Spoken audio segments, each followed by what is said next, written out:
അപ്പോൾ നമ്മുടെ ഈ വെക്കേഷൻ ടൈം എന്ന് പറയുമ്പോൾ എല്ലാവരുടെ വീടും ഒരു അങ്കത്തട്ട് തന്നെയാണ്.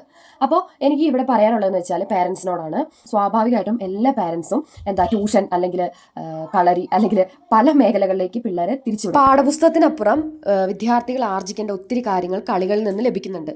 കളിക്കാനൊക്കെ ആയിട്ട് പുറത്തേക്ക് ഇറങ്ങുമ്പോൾ നമ്മൾ എന്ത് ചെയ്യും? സ്വാഭാവികമായിട്ടും വെയിലാണ് ഇപ്പോൾ പോകണ്ടെന്നൊക്കെ പറഞ്ഞ് നമ്മൾ വീട്ടിൽ പിടിച്ചിരുത്തും. അപ്പോൾ കളിക്കാനുള്ള ആ ഒരു അവസരം പിള്ളേർക്ക് നമ്മൾ തന്നെ പാരൻസ് തന്നെ നിഷേധിക്കുകയാണ് ചെയ്യുന്നത്. അതിലൂടെ പിള്ളേർക്ക് കിട്ടേണ്ട പല സ്കില്ലും ഇന്നത്തെ കാലഘട്ടത്തിൽ എന്ന് പറയുമ്പം പിള്ളേർ പുറത്തു പോയിട്ട് കളിക്കുന്നില്ല.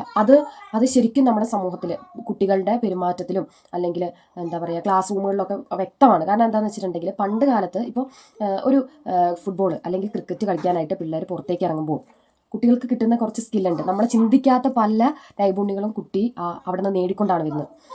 അതായത് നമ്മൾ പറഞ്ഞു, കുട്ടി ഇപ്പോൾ ഒരു ക്രിക്കറ്റ് കളിക്കാനായിട്ട് പോവുകയാണ്.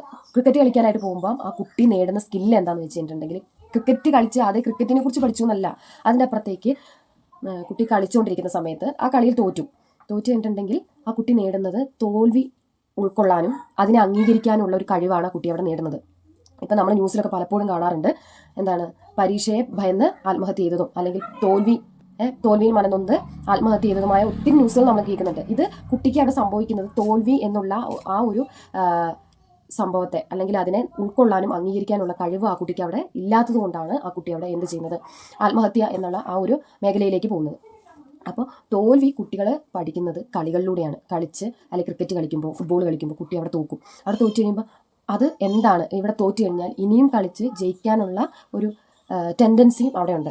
ഇവിടെ തോറ്റു, ഇനി അടുത്ത കളിയിൽ എനിക്ക് ജയിക്കണം എന്നുള്ള ആ ഒരു ടെൻഡൻസി അല്ലെങ്കിൽ ആ ഒരു ത്വര ആ കുട്ടിക്ക് അവിടെ ഉണ്ടാവുകയാണ് ചെയ്യുക. അപ്പോൾ അവിടെ പരാജയപ്പെടാനും പരാജയങ്ങൾ ഏറ്റുവാങ്ങാനും കഴിയുന്നതോടൊപ്പം തന്നെ അടുത്ത കളിയിൽ എനിക്ക് വിജയിക്കണം എന്നുള്ള ത്വര കുട്ടിക്ക് ഉണ്ടാവും. അതാണ് പഠനത്തിനും വേണ്ടത്. നമ്മൾ തോറ്റു കഴിഞ്ഞിട്ടുണ്ടെങ്കിലും ഇത് പോട്ടെ, ഇനി ജയിക്കണം. ഒരു മോഡൽ എക്സാമിന് തോറ്റു കഴിഞ്ഞിട്ടുണ്ടെങ്കിൽ എനിക്ക് അടുത്ത എക്സാമിന് വിജയിക്കണം എന്നുള്ള ആ ഒരു ടെൻഡൻസിക്ക് ആ ഒരു ത്വര ആ കുട്ടിക്ക് വേണം.